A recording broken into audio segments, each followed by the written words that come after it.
Hello my dear friends, how are you? Myself Hina. Welcome back to my channel Learn A to Z by Hina.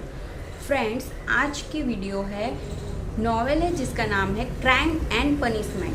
Friends, first of all we see character analysis and then discuss about summary. Friends, thank you so much मुझे support करने के लिए. मेरी videos को बहुत सारे views आ रहे हैं. फ्रेंड्स, अगर आप भी नॉवेल के ऊपर स्टडी करना चाहते हो तो मेरे वीडियोस ज़रूर देखें. अगर आपने मेरे पहले के वीडियो नहीं देखे हैं तो उसकी लिंक मैंने डिस्क्रिप्शन बॉक्स में डाल दी है, वहाँ जाके आप देख सकते हो. फ्रेंड्स, अभी तक मेरी चैनल को सब्सक्राइब नहीं किया then please subscribe my channel. Video अच्छा लगे तो लाइक ज़रूर करें. उसके बाजू में जो बेल आइकॉन है उसको ऑन करना ना भूलें ताकि आने वाले जो वीडियो है उसकी नोटिफिकेशन आपको टाइम टू टाइम मिलती रहे. Thank you so much friends. चलो वीडियो स्टार्ट करते हैं. So let's start. First character is Raskolnikov. Friends, ये जो रस्कोल्निकोव है वो नॉवेल का मेन प्रोटोगोनिस्ट है. एक पूर्व छात्र रस्कोल्निकोव अब बेसहारा है. वो एक अपार्टमेंट की इमारत के ऊपरी हिस्से में रहता है. नायक का मुख्य नाटक इसके आंतरिक संघर्ष पर केंद्रित है. पहले साहूकार को मारना है या नहीं और बाद में मरवाते को कबूल करना और फिर से जुड़ना है या नहीं. रस्कोल्निकोव पूरे उपन्यास में बीमार, अलगाव और आत्मघृणा की अपनी भावनाओं से अभिभूत है. Second character is Sonia. ये जो सोनिया है फ्रेंड्स, वो रस्कोल्निकोव का प्यार और मार्मेलाडोव की बेटी है. सोनिया खुद को और अपने परिवार के बाकी लोगों का समर्थन करने के लिए खुद को वेश्यावृत्ति करने के लिए मजबूर करती है. वो नम्र और आसानी से शर्मिंदा है, लेकिन वो एक मजबूत धार्मिक विश्वास रखती है. वो एकमात्र व्यक्ति है जिसके साथ रस्कोल्निकोव एक सार्थक संबंध साझा करता है. नेक्स्ट कैरेक्टर इज़ दुनिया. फ्रेंड्स, ये जो दुनिया है वो रस्कोल्निकोव की बहन होती है. दुनिया अपने भाई की तरह ही बुद्धिमान, अभिमानी और अच्छी दिखने वाली है, लेकिन वो नैतिक और दयालु भी है. वो निर्णायक और बहादुर है. जब लुझीन के साथ उसकी सगाई टूट जाती है तब वो अपने परिवार का अपमान करता है और गोलियों से स्विड्रिगेलोव को रोकता है. Next character is Svidrigailov. Friends, ये जो स्विड्रिगेलोव है वो दुनिया के भ्रष्ट पूर्व नियोक्ता है. स्विड्रिगेलोव ये जो नॉवेल है उसके अंत तक लगभग विश्वास रखता है कि जो दुनिया है वो उसका प्यार वो हासिल कर सकता है. उनकी पत्नी थी जिसका नाम है मार्फा पेट्रोवना, जिसकी मृत्यु हो गई है और उसकी वजह से वो थोड़े से उदार बन गए हैं.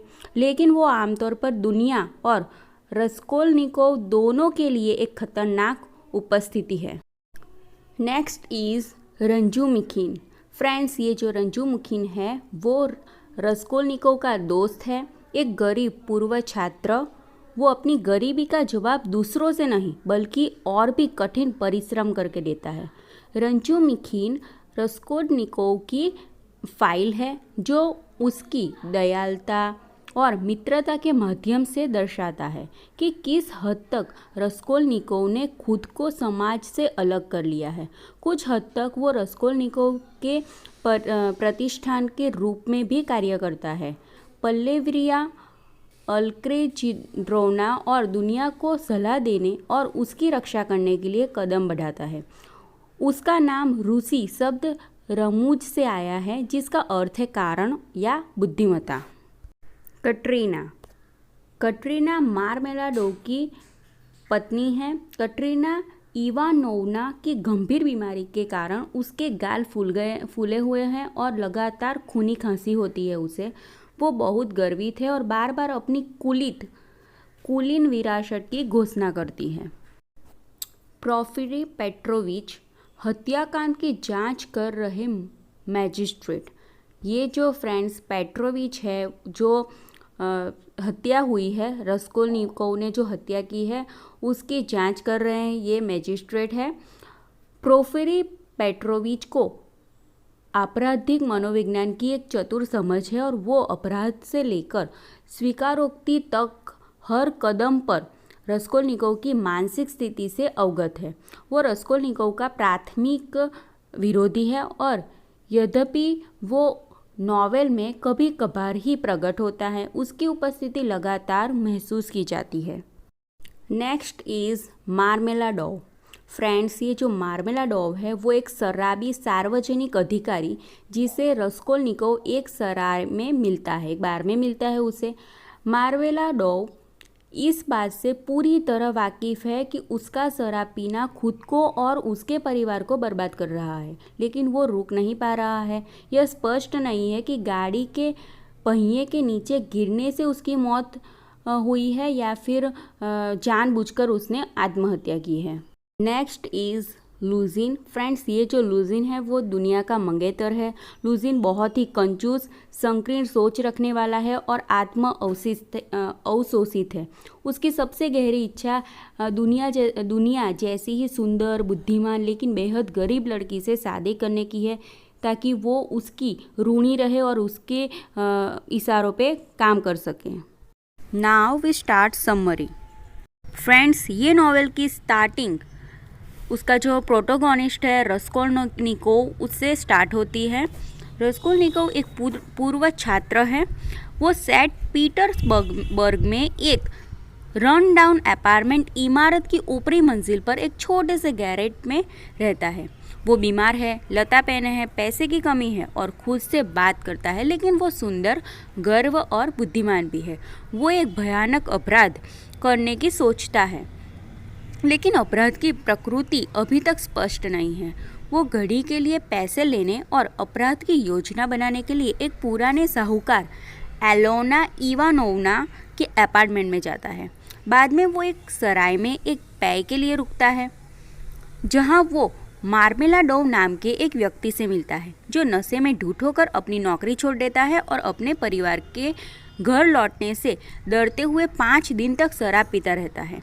मार्मेलाडोव रस्कोल्निकोव को अपनी बीमार पत्नी कटरीना इवानोवना और उसकी बेटी सोनिया के बारे में बताता है, जिन्हें परिवार का भरण पोषण करने के लिए वेश्यावृत्ति में मजबूर किया गया है। रस्कोल्निकोव मार्मेलाडोव के साथ मार्मेलाडोव के अपार्टमेंट तक चलता है, जहां वो कैटरीना से मिलता है और पहली बार उन खराब परिस्थितियों को देखता है जिसमें वे रहते हैं। अगले दिन रस्कोल्निकोव को अपनी माँ पुलचेरिया से एक पत्र प्राप्त होता है, जिसमें उसे सूचित किया जाता है, बताया गया है कि उसकी जो बहन है जिसका नाम दुनिया है, उसकी शादी लुजिन नाम के एक सरकारी अधिकारी से होने वाली है और वे सभी सेंट पीटर्सबर्ग जा रहे हैं। वहाँ एक अन्य सराय में जाता है, जहाँ वो एक छात्र को यह कहते हुए सुनता है कि अगर पुराने साहूकार एलोना इवानोवना मर गए तो समाज कैसे बेहतर हो सकता है। बाद में गलियों में रस्कोल्निकोव सुनता है कि अगली शाम साहूकार अपने अपार्टमेंट में अकेली होगी। वो ठीक से सोचता है और अगले दिन जागता है। वो ठीक से सो जाता है और फिर अगले दिन ही वो जागता है, एक कुल्हाड़ी ढूंढता है और साहूकार को विचलित करने के लिए मोहरे के लिए नकली वस्तु बनाता है। उस रात वो उसके अपार्टमेंट में जाता है और उसे मार डालता है। जब वो उसकी शयन कक्ष में होता है, घूम रहा होता है और पैसे की तलाश कर रहा होता है, उसी वक्त उसकी जो बहन है जिसका नाम है लिजावेटा अंदर आ जाती है और रस्कोल्निकोव उसे भी मार देता है। वो बमुश्किल बिना देखे ही अपार्टमेंट से बाहर निकल जाता है और फिर अपने अपार्टमेंट में लौटता है और सोफे पर गिर जाता है। नेक्स्ट डे जब वो रस्कोल्निकोव जागता है, तब वो खून के निशान के लिए अपने कपड़ों की तलाशी लेना स्टार्ट करता है। उसे पुलिस से एक सम्मन प्राप्त होता है, लेकिन ऐसा लगता है कि यह हथियारों से संबंधित नहीं है। पुलिस स्टेशन में उसे पता चलता है कि उसकी जो मकान मालिक है उस पर बकाया पैसे लेने की कोशिश कर रही है। हत्याओं के बारे में बातचीत के दौरान रस्कोल्निकोव बेहोश हो जाता है और पुलिस को उस पर शक होने लगता है। रस्कोल्निकोव अपने कमरे में लौटता है, साहूकार से चुराए गए सामान को इकट्ठा करता है और उन्हें एक चट्टान के नीचे एक दूर के आंगन में डाल देता है। वो अपने दोस्त रजुमिखिन से मिलने जाता है और उसके काम के प्रस्ताव को ठुकरा देता है।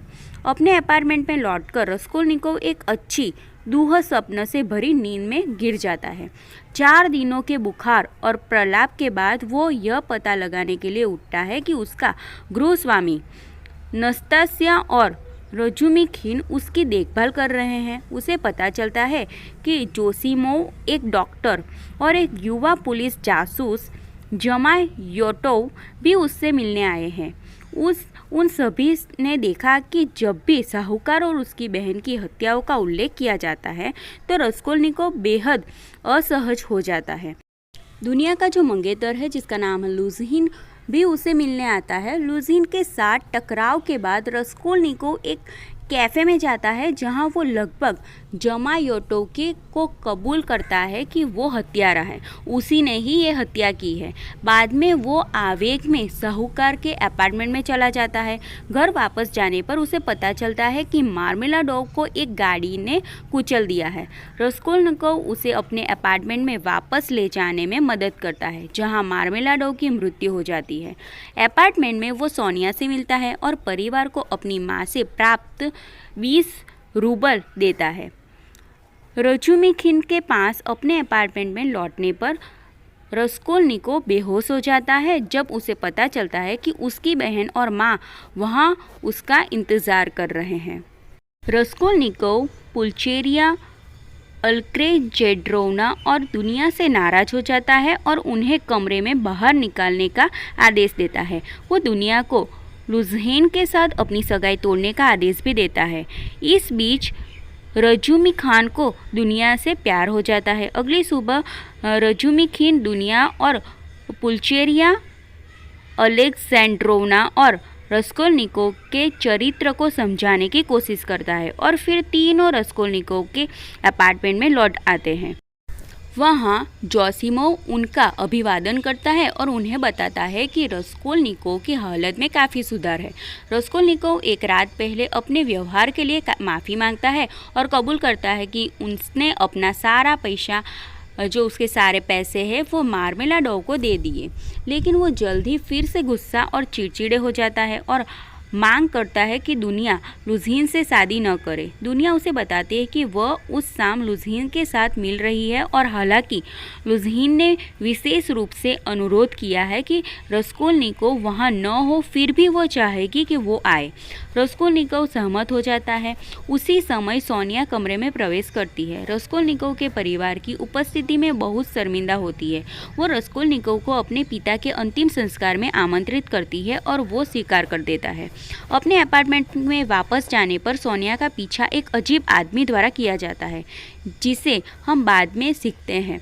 वो है स्विड्री ग्रेलोव, दुनिया का भद्दा पूर्व नियोक्ता जो उसके प्रति जुनूनी रूप से आकर्षित है। रस्कोल्निकोव अपनी गिरवी रखी घड़ी को वापस पाने की कोशिश के बहाने रजुमिखिन के एक रिश्तेदार जिसका नाम है प्रोफिरी पेट्रोविच हत्या की जांच के प्रभारी मजिस्ट्रेट से मिलने जाता है।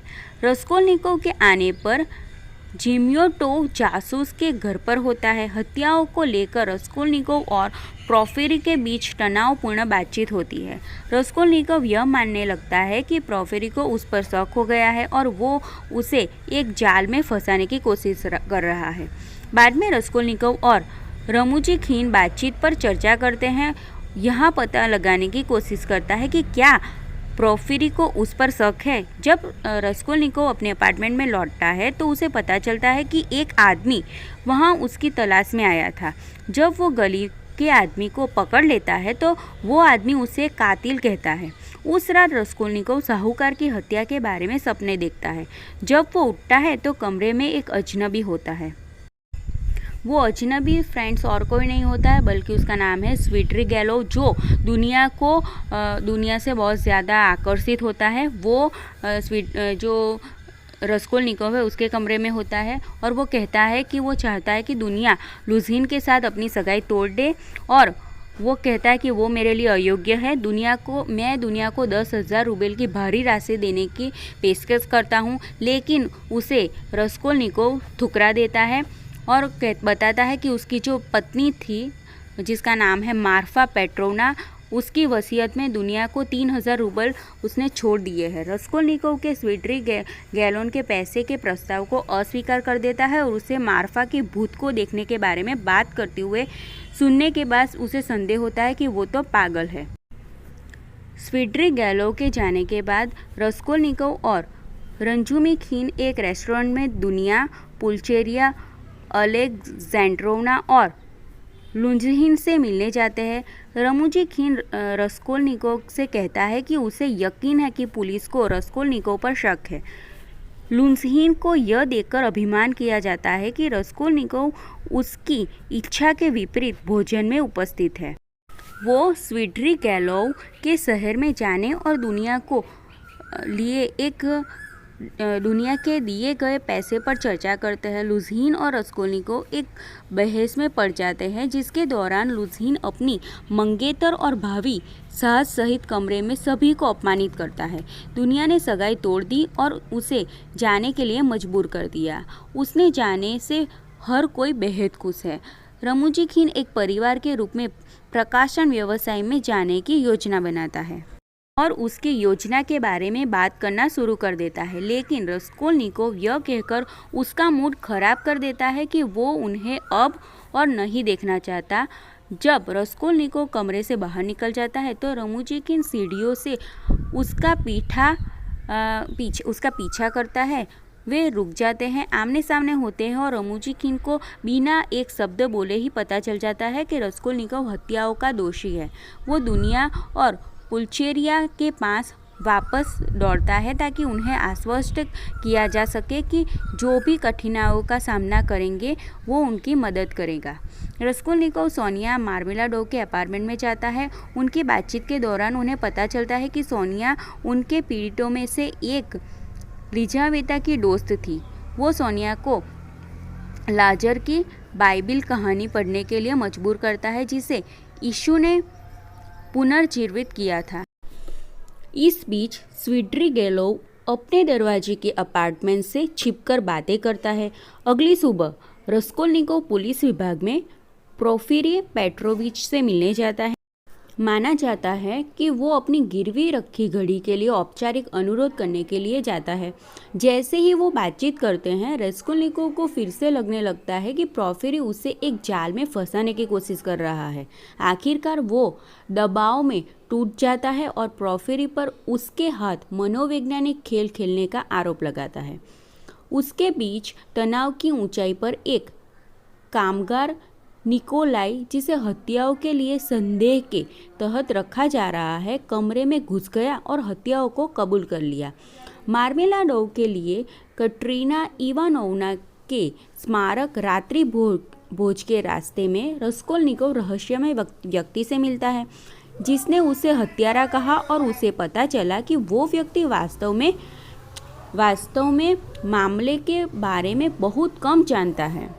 इसके बाद जो फ्रेंड्स ये जो दृश्य है वो लुंजहिन और उसके जो रूममेट है उसके बारे में बताते हैं कि लेब्जिया ट्रिनको के अपार्टमेंट में स्थानांतरित हो जाता है, जहां लुंजहिन रस्कोल्निकोव के लिए अपनी घृणा को पाल रहा है, जिसे वह दुनिया से अपनी सगाई को तोड़ने के लिए दोषी ठहराता है। हालांकि लुंजहिन को मार्मेलाडोव के स्मारक रात्रि भोज में आमंत्रित किया गया था, लेकिन उन्होंने जाने से इनकार कर दिया। वो सोनिया को अपने कमरे में आमंत्रित करता है और उसे 10 रूबल का बिल देता है। कटरीना का मेमोरियल डिनर खराब हो जाता है। विधवा बेहद उधम मचाती है और घमंडी है, लेकिन कुछ मेहमान आए हैं और रस्कोल्निकोव को छोड़कर जो नशे में हैं और कच्चे हैं। लुंजहिन फिर कमरे में प्रवेश करता है और सोनिया पर एक 100 रूबल का बिल चुराने का आरोप लगाता है। सोनिया ने उनके दावे का खंडन किया, लेकिन बिल उसकी जेब में से ही पाया गया। जैसे ही हर कोई सोनिया को चोर का लेबल लगाने ही वाले थे, हालांकि लेब्जियानिकोव कमरे में प्रवेश करता है और बताता है कि उसने लुंजहिन को सोनिया की जेब में बिल रखते हुए मैंने उसे देख लिया था, क्योंकि वो अपना कमरा छोड़ रही थी। रस्कोल्निकोव बताते हैं कि लुझनिक शायद सोनिया को बदनाम करने के लिए उसे शर्मिंदा करने की कोशिश कर रहा था। लुझनिक छोड़ देता है और कटरीना और उसकी मकान मालकिन के बीच लड़ाई छिड़ जाती है। रात के खाने के बाद रस्कोल्निकोव सोनिया के कमरे में जाता है और उसके ही सामने हत्याओं का कबूल कर लेता है कि ये जो सारी हत्या है वो मैंने ही की है। उनके भ्रमित इरादों के बारे में उनकी लंबी बातचीत हो जाती है। सोनिया उसे अधिकारियों के सामने कबूल करने के लिए मनाने की कोशिश करती है कि तुमने अगर हत्या की है तो प्लीज़ उसे कबूल कर लो। लेब्जियान्टिकोव फिर प्रवेश करता है और उन्हें सूचित करता है कि कटरीना इवानोव्ना पागल हो गई है। वो सड़क पर बच्चों को परेड कर रही है, पैसे की भीख मांग रही है। सोनिया उन्हें खोजने के लिए दौड़ती है, जबकि रस्कोल्निकोव अपने कमरे में वापस चला जाता है और दुनिया से बात करता है। वो जल्द ही सड़क पर लौट आता है और कटरीना को बेतहाशा नाचते और गाते हुए देखता है। एक पुलिसकर्मी के साथ टकराव के बाद वो गिर जाती है और अपने कमरे में वापस लाए जाने के तुरंत बाद ही वो मर जाती है। ये जो है वो सोनिया की माता है। स्विड्रिगेलो प्रकट होता है और अंतिम संस्कार और बच्चों की देखभाल के लिए भुगतान करने की पेशकश करता है। वो रस्कोल्निकोव को बताता है कि वो जानता है कि रस्कोल्निकोव हत्यारा है। सोनिया के सामने अपना कबूलनामा और कटरीना की मौत के बाद रस्कोल्निकोव धुंध में भटकता है। रमुजिखिन अपने कमरे में उसका सामना करता है, उससे पूछता है कि क्या वो पागल हो गया है और उसे उस दर्द के बारे में भी बता रहा है जो उसने अपनी माँ और बहन को दिया है। उनकी बातचीत के बाद प्रोफेरी पेट्रोविच प्रकट होती है और पुलिस स्टेशन में रस्कोल्निकोव के इंजाम के लिए माफ़ी मांगता है। फिर भी वो निकोलाई के कबूलनामे पर विश्वास नहीं करता है। वो रस्कोल्निकोव पर हत्याओं का आरोप लगाता है, लेकिन स्वीकार करता है कि उसे गिरफ्तार करने के लिए उसके पास पर्याप्त सबूत नहीं है। अंत में वो उससे यह कहते हुए कबूल करने का आग्रह करता है कि यदि वो ऐसा करता है तो उसे एक हल्की सज़ा मिलेगी। रस्कोल्निकोव स्विड्रिगेलोव की हत्या की तलाश में जाता है। अंततः उसे एक कैफ़े में ढूंढता है। स्विड्रिगेलोव उसे बताता है कि हालांकि वो अभी भी दुनिया के प्रति आकर्षित है, उसने एक 16 वर्षीय लड़की से सगाई कर ली है। स्विड्रिगेलोव रस्कोल्निकोव से अलग हो जाता है और दुनिया को अपने कमरे में लाने का प्रबंध करता है, जहां उसने उसकी शादी करने का इनकार करने पर उसके साथ बलात्कार करने की धमकी दी। वो रिवॉल्वर से उस पर कई गोलियां चलाती है और चूक जाती है, लेकिन जब वो देखता है कि वो उससे कितना नापसंद करती है तो वो उसे जाने देता है। वो उसकी रिवॉल्वर ले लेता है और लक्ष्यहीन होकर सेंट पीटर्सबर्ग में घूमता है। वो दुनिया को 3000 रूबल, अपनी मंगेतर के परिवार को 15,000 रूबल देता है और फिर एक होटल में एक कमरा बुक करता है। वो ठीक से सोता है और एक बर्ड और एक आकर्षक 5 साल की बच्ची का सपना देखता है। सुबह वो खुद को मार देता है।